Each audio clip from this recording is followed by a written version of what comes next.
Hi, it's Paul here from selfhelpforlife.com, and in this video I'm going to talk about the 12 best self-development activities that will change your life. So what is self-development? Well, it's about becoming more. So that could be becoming more successful, more happy, more effective, more proficient in something, or really flourishing in a particular activity. It's also about developing your talents and potential. It's also about achieving your goals and dreams. That's a really big part of it. And as a result of that, it's all about us becoming more. So becoming more and wanting more in our life. It's also about developing greater self-awareness. So this is about really understanding yourself and why you do things. It's about knowing your strengths and your weaknesses. It's about knowing what your purpose is in life, what your mission is and what your values are, and also why you're here, although that's often more of a spiritual question as well. And the self-development industry is worth $11 billion in the US. And every year in the US as well, over 500 million is spent on personal development products and seminars. So it's a huge market. So I'm now going to cover what self-development isn't. So self-development isn't someone or something else trying to fix us or change us in some way. Remember, the power to change ultimately lies within yourself. It's not reading, watching, listening to personal development content or buying courses or attending seminars, but not applying the information that you learn. Okay, that's not self-development. It's not a dopamine hit. So this is when you're consuming self-development content purely to feel better in the short term. And this often leads to you becoming a personal development junkie. So that's not self-development either. However, this is okay as long as you're happy for it to be a hobby, if you're happy for it to be entertaining. But if you really want to change your life in some way, then you've really got to apply what you're learning. So self-development is developing yourself by yourself, but perhaps with the help of other people. Now, many people use self-development to become more successful in life. So to help you with that, I've created a free ebook called 10 Strategies for Your Success. So it covers 10 great ways to help you be more successful in life. To get this ebook, go to selfhelpforlife.com/success, or click the link in the description below, or it'll be in the podcast show notes if you're listening to the podcast version, and enter your name and email address and I'll send that to you by email. So before I cover the top 12 self-development activities, I'm just going to share with you briefly my self-development journey. So it started at university, where I attended a seminar on stress management, which I found really fascinating. As a result of that, I learned and started practicing meditation on a regular basis. I then moved to London and I got interested in neuro-linguistic programming, NLP, and I was very active in the NLP practice groups in London. Around that time, I also discovered Tony Robbins, so I read his book, Unlimited Power. Also, Louise Hay, You Can Heal Your Life.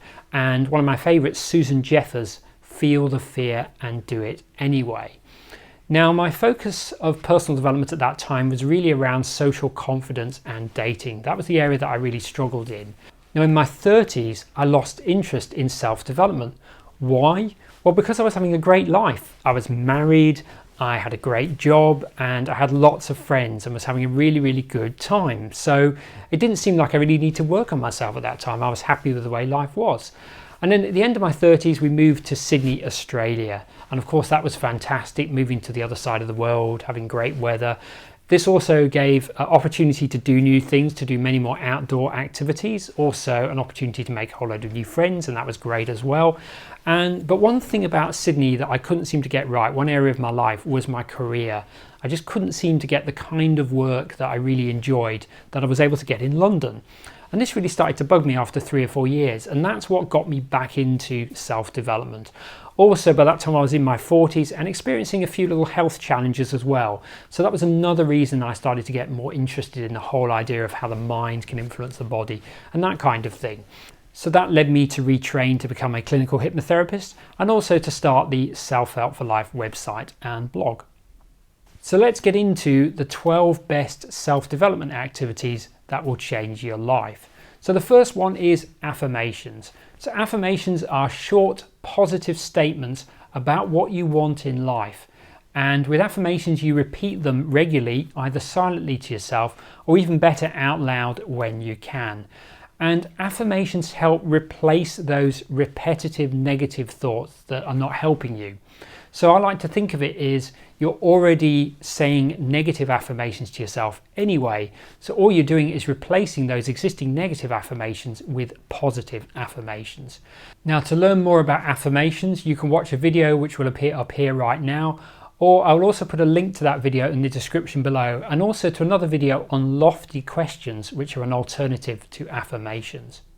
So the second self-development activity is meditation. Now, meditation is great for helping you reduce stress and anxiety, and it also helps you gain a greater awareness of your thoughts and your feelings. And when you're in meditation, you can begin to change those thoughts and feelings and also let them go.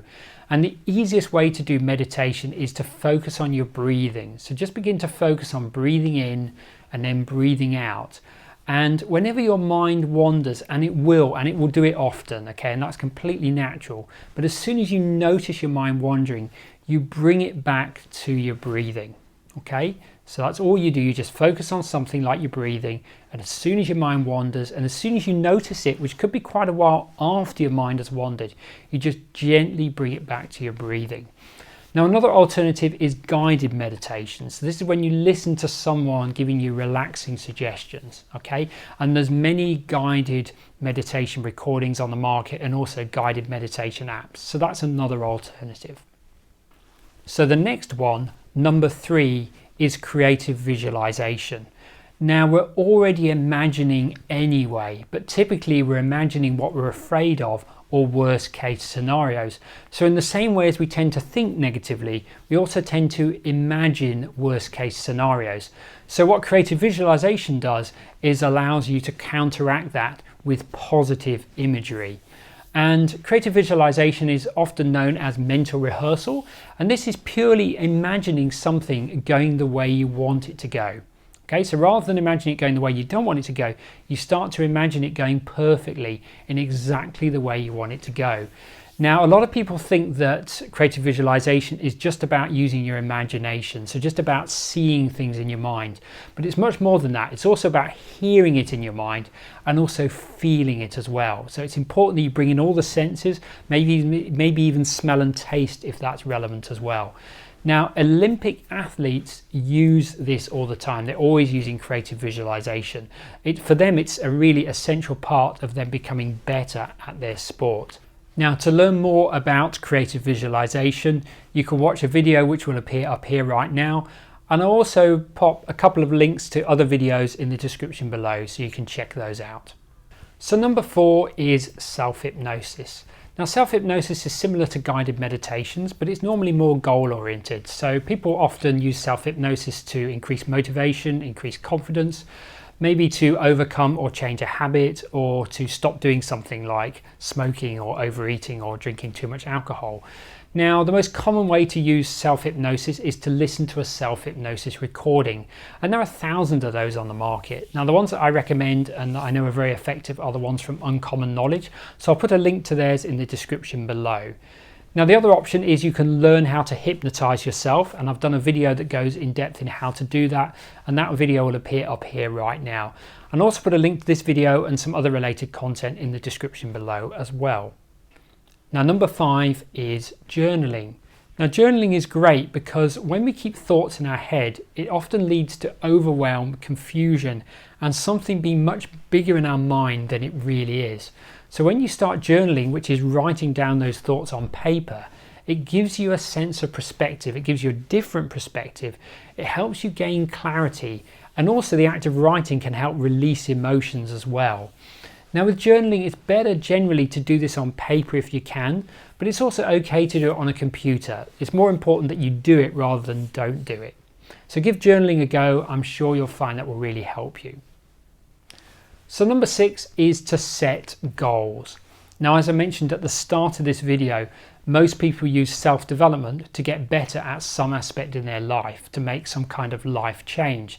So really the first step to making that life change is to set a goal. So to know what it is you want to achieve and by when.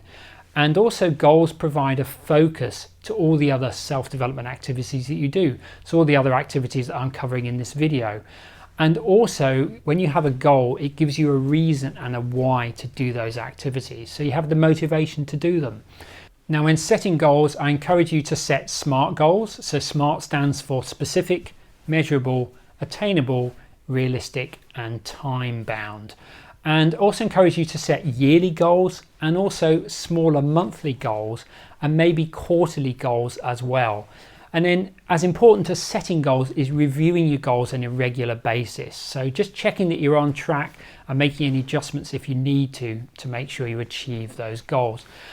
Now I cover goal setting and goal achievement in a lot more detail in a video which will appear up here right now. This video also goes into more depth on the SMART goal formula, so you'll learn more about that as well in that video. And again, I'll pop a link to that video in the description below as well. So number 7 is coaching. A one-on-one coaching session is a highly effective form of self-development. So why is that?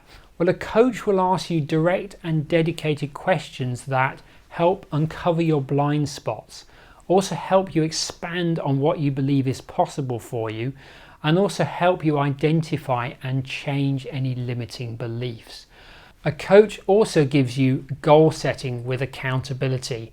It's much harder to wriggle out of a goal when you've said to your coach that you're going to do this goal by this particular date and they're holding you accountable to that goal. So number 8 is therapy. Now therapy is different from coaching.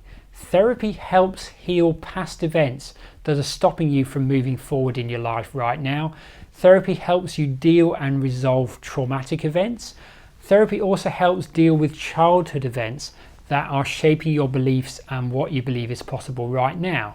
Now there's different types of therapy. There's counseling, there's psychotherapy. Psychotherapy often uses CBT, that's cognitive behavioral therapy. And there's also hypnotherapy, which is what I do. And hypnotherapy can also be about dealing with past events and resolving those, or it can be more solution focused. So then it's a bit more like coaching, where it's about moving forward in your life. Now, if you'd like me to either help you as a life coach or as a therapist, then go to selfhelpforlife.com/therapy-coaching or click the link in the description below to find out more. So number 9 is to overcome fear. I believe that fear is the biggest barrier to success. Fear is what keeps people stuck. So one of the fastest ways to grow is to overcome fears. So to do things that scare you, to do things that frighten you. Because in reality, there's very few things in life now that are actually life-threatening situations. And most people have fears around things like public speaking, or talking to strangers, so maybe going to a new event and talking to people they don't know. Or it's fear around difficult phone calls, so maybe it's following up on interviews or applications or sales calls. Or maybe it's recording videos like I'm doing right now. Or maybe it's a difficult conversation with your partner or your boss that you've been putting off. Now, rather than tackling your biggest fears head on, I encourage you to start by doing something that's a little bit uncomfortable each day, whether it's going to a different cafe or trying a different food or a different way of doing something at work. And if you have bigger fears, then see if you can chunk them down into smaller activities and then start just tackling those one by one until you then have the confidence and the experience to be able to tackle those bigger fears. So number 10 is to set and accomplish challenges. So a challenge is when you invest a certain amount of time and energy to achieve something significant. So an example could be running a marathon and all the preparation that goes into that, or it could be starting a business, or it could be changing a job or a career, or it could be losing a certain amount of weight. So rather than being your normal day-to-day activities, it's something specific that you want to achieve in a certain period of time. And when you set challenges, it forces you to step up. It forces you to become more. It also proves that you can do something that you didn't think you could maybe do. And as I mentioned, it's great for overcoming habits and also for ticking off those more important goals in your life as well. Now you could do a 30-day challenge, 60 days, 90 days, or 100 days. I personally love doing 100-day challenges. I find this is a great amount of time to really achieve something significant. and also to make it a habit. So if you want to continue it after 100 days, it's very easy to do that and it feels very natural. And whenever I do a 100-day challenge, I always use Gary Ryan Blair's 100-day challenge program to help me. And I've done a video about that program which will appear up here right now. So do go and check out that video, and I'll put a link in the description below as well. So number 11 is to take action. Learning a new self-development tool or technique is useless if you don't apply it to your life. Or as Stephen Covey says, to know and not to do is not to know. So here are some examples. Reading and learning all about the most effective dating techniques versus actually going on dates. Or reading and researching all the most effective ways to speak in public versus actually going out and speaking in public. Or learning all the different ways you can make money on the internet versus starting an internet-based business. You see, knowing is the easy part. You can go to university and get the knowledge. You can get the knowledge on the internet these days. There's so much information out there, you can learn pretty much anything. So knowing is the easy bit. Doing is applying what you've learnt and integrating that knowledge and integrating that into your own life. And then when you've been doing for long enough, you eventually get to a stage where you're living. That's when you're applying it consistently, and that's when you get consistent results, and that comes with repetition. So you've got knowing, which is learning what to do, doing, which is doing it a few times, and then living, which is when you're doing it consistently. And it's when you do something consistently that you start getting consistent and predictable results. So number 12, and the last one, is gratitude.